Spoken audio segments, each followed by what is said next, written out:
Salut et bienvenue sur Spamat, la chaîne qui te spamme de maths. Je suis Médéric Nio, professeur particulier de mathématiques depuis 2020 et vulgarisateur sur internet. Aujourd'hui, on va traiter cet exercice de niveau Bac plus 3, on le retrouve en licence 3 de mathématiques.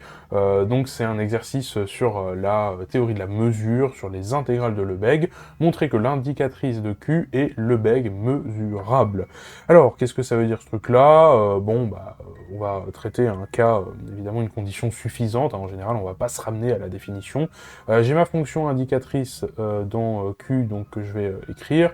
Donc ça va être la fonction qui va aller de R dans 0, 1, et puis qui à x associe 1 si x appartient à q, donc si x est rationnel, et évidemment 0 sinon. Ça, c'est la définition de ma fonction indicatrice. On est d'accord? Oui, non, peut-être? Bon, on est d'accord, c'est la fonction indicatrice.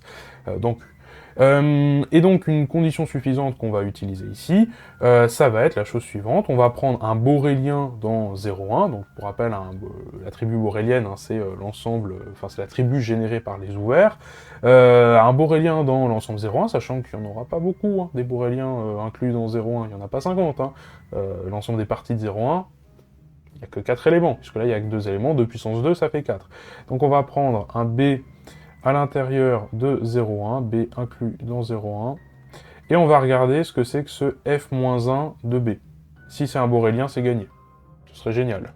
Alors allons-y, voyons voir ce qui se passe, c'est parti. Donc prenons, toutes les parties de façon de 0,1 sont boréliennes, de toute façon elles sont finies, donc de toute façon quand c'est fini, c'est borélien, ça, a priori il n'y a pas de souci. Donc on a quoi comme cas? On a B qui est l'ensemble vide, on a B qui est le singleton 0, on a B qui est le singleton 1, et puis on a B, l'ensemble tout entier, donc B égale 0,1.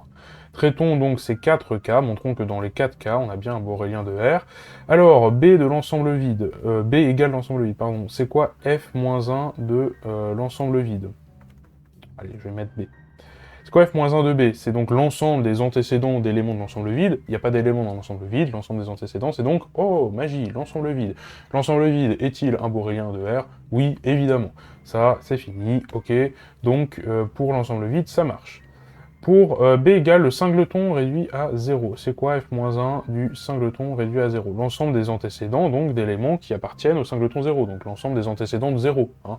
C'est ça, finalement. L'ensemble des antécédents de 0, c'est quoi? Il y a un ensemble assez évident, hein, puisque x appartient à q, c'est pour 1, donc là, sinon, c'est x appartient à R privé de q. Bon, ça, c'est R privé de q. Ok, génial. Le singleton 1, allons-y très rapidement. Si tu as compris pour le singleton 0, ce sera, évidemment, ici, ce sera q. D'accord? L'ensemble des antécédents de 1, c'est q.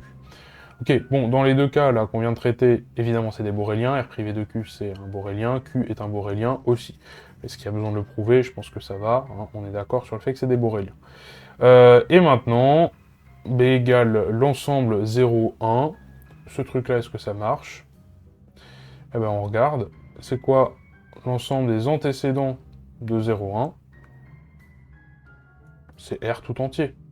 Évidemment. Toutes les images d'éléments de R par la fonction f sont dans 0,1, donc évidemment tous les antécédents de 0,1 sont dans R. Voilà, c'est un peu terminé, puisque R évidemment est aussi un borélien. Est-ce qu'il y a besoin de le prouver? Non plus, je ne pense pas. Hein. On a compris que tous ces ensembles-là étaient trivialement des boréliens.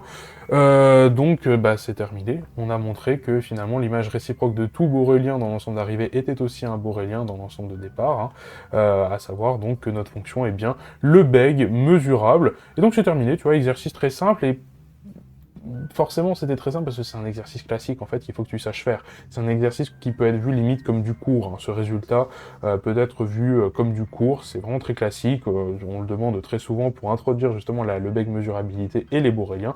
Donc il faut que tu connaisses cet exercice sur le bout des doigts, et que tu connaisses ton cours évidemment sur ce qu'est un borélien, sur comment tu engendres l'attribut borélienne, et que tu saches maîtriser les opérations classiques sur les ensembles, bien entendu.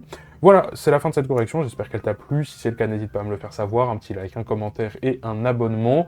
N'oublie pas, je suis avant tout professeur particulier de mathématiques, donc si tu as besoin d'un accompagnement personnalisé, des cours particuliers, cours collectifs, stages intensifs pendant les vacances et des formations, tu peux découvrir toutes mes offres sur mon site internet medematic.fr, le lien est dans la description et en commentaire épinglé. Et puis si tu n'as pas tout compris à ce qu'on a fait aujourd'hui, on est allé un peu vite, c'est normal, n'hésite pas à poser des questions en commentaire, c'est là pour ça, et j'essaierai d'y répondre. Merci, à la prochaine, salut!